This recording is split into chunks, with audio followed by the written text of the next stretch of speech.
It's Mama Does Nails and welcome back to my channel. I hope that you are all having an amazing day. So today guys, as you can see, I'm going in with some Happy Gel from Nail Couture. I know lots of people got this in their Nail Couture scoops and I was one of them. So I just thought, you know what, I'm going to use this. I've been wanting to do some white nails for a while. So I'm going to put this Happy Gel down on the nails and I'm going to be right back. So I filed and buffed and all that good stuff very carefully because of that peel off base coat.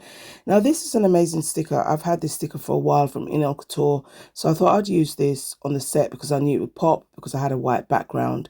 So I absolutely love using these types of stickers on a white background.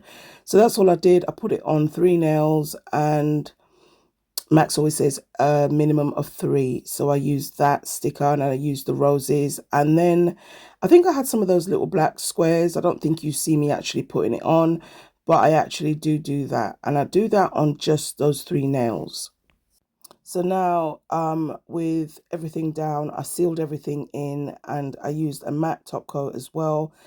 I'm now going in with Fun Gel 001, which is Max's Blooming Gel, and I'm using my neon liner gels and some striper gels to basically create the marble on top of the wet Blooming Gel. So that's all I did literally on 2 nails, and this was just going to add that color that I needed for this set. And that's basically all I did, guys. I added some iridescent flakes and some of the frozen glitter. I just used some of the smaller pieces. I top coated those babies and that was it. I think I added a few stones, but nothing too crazy. So yeah, guys, that was just it. A nice little quick tutorial using my Happy Gel in Grand Champion White and some Nail Couture stickers and gels. And yeah, thank you for watching. Bye guys.